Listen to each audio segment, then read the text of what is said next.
네, 안녕하세요. 땅나무 강장군입니다. 우리가 땅을 깔고 있는 통상가 건물을 매매할 때, 건물분만큼의 공급 가액의 10%에 대해서 부가가치세가 발생하거든요. 그래서 이게 매도 시점과 매입 가격에 따라서 부가가치세가 달라집니다. 그래서 이제 통상가 건물을 매입할 때 건물 부분만큼의 부가가치세를 구하는 방법과 계산하는 방법에 대해서 오늘 알려드리겠습니다.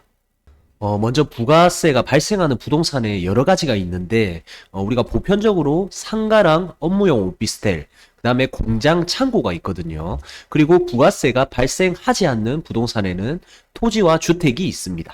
그래서 우리는 보통 땅을 깔고 있는 건물에 대한 투자를 많이 하고 있기 때문에 상가 부분과 이제 창고 부분에 대한 부가세 계산 방법에 대해서 알고 있으면 훨씬 도움이 될 것 같아요. 그리고 이제 우리가 헷갈려 하는 게 보통 이제 통상가 건물이 있으면 전체 매매 금액에서 10% 금액이 부가세라고 많이 생각하는데, 매매 금액이 13억이라고 해서 부가세가 1억 3천이 되는 건 아닙니다. 땅은 부가세가 아까 발생을 하지 않는다고 했죠. 그렇기 때문에 건물분만큼의 공급 가액의 10%가 부가세가 되는 거거든요. 그래서 우리는 이 건물 부분만큼 공급 가액의 10%를 어떻게 하면 계산할 수 있는지 제가 그 방법을 알려드리겠습니다. 보통 이제 부가가치세를 계산하는 방법에 여러 가지가 있는데, 일반적으로 가장 많이 쓰이는 방법이 기준 시가로 토지분과 건물을 안분해서 계산하는 방법이 있습니다. 안분이 이제 무슨 말이냐면, 이제 일정한 비율을 조정한다 그런 말인데, 예를 들어서 건물과 땅 총액이 50억이다. 이렇게 과정했을 때 토지와 건물 비율을 3대2로 한번 나눠보면 토지 가격이 30억이고 건물 가격이 20억이 되거든요. 그래서 이제 건물 부분만큼의 부가세가 10% 아까 발생한다고 제가 말씀드렸죠. 그렇기 때문에 건물분의 부가세는 20억의 10%니까 2억이 되는 겁니다. 그래서 우리는 여기서 기준 시가를 구하는 방법을 정확하게 알아야 돼요. 그래서 기준 시가를 구하는 방법을 알아야 되는데, 내가 이제 13억짜리 건물을 매입한다고 가정해 보겠습니다. 그럼 이제 토지는 아까 부가세가 없다고 말씀드렸죠. 그래서 이제 건물 부분만큼만 부가세가 얼마가 나오는지 이렇게 계산해 봐야 되는데, 먼저 기준 시가로 땅값 따로 건물값 따로 금액이 각각 얼마인지부터 알아야 돼요. 그래서 먼저 땅값 기준 시가부터 구해보면 해당 내가 살려고 하는 매물에 대한 이제 토지 이용 계획 확인 서류부터 먼저 떼봅니다. 그럼 이제 연도별 보기라고 있거든요. 여기를 클릭하면 2020년 기준해서 개별 공시지가가 나오죠. 그래서 여기서 내가 사고자 하는 땅의 면적을 곱하게 되면 약 2억 2,200만 원이 나오게 됩니다. 그래서 이 금액이 이제 토지 공시지가의 총액이라 보시면 돼요. 그래서 이제 토지 공시지가의 총액을 구했기 때문에 이제 건물 공시지가의 총액을 구해봐야겠죠. 건물 공시지가의 총액도 굉장히 간단합니다. 쉽게 이제 따라 해보면 되는데, 먼저 이제 그 민원 24시에서 건축물 대장을 미리 출력을 해야 돼요. 그래서 건축물 대장을 보면서 기입을 하는 내용이 있거든요. 그래서 민원 24시에서 무료로 건축물 대장부터 출력을 합니다.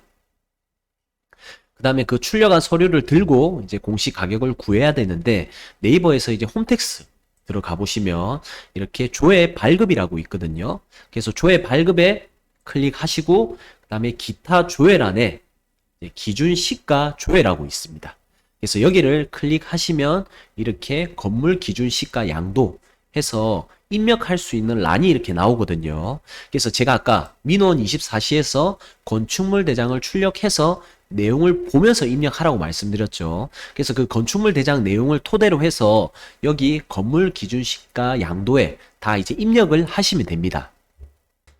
그래서 이렇게 입력하시고 기준 시가 계산하기를 클릭하시면 이런 식으로 건물에 대한 기준 시가가 나오게 됩니다. 그래서 우리가 아까 토지에 대한 기준 시가 구했고 그 다음에 이제 건물에 대한 기준 시가 이게 이제 건물에 대한 기준 시가거든요. 1억 4,386만 3,200원. 그래서 요 위에 거만 보시면 돼요. 취득 당시에 건물에 대한 기준 시가는 볼 필요 없습니다. 그래서 이제 토지와 건물 기준 시가를 구했기 때문에 이제 안분해서 비율로 계산을 해 보셔야 돼요. 그래서 안분해서 계산하는 방법을 보면 먼저 A 해서 토지 가격 아까 기준시가 나왔죠. 그 다음에 건물 가격도 기준시가가 나왔습니다.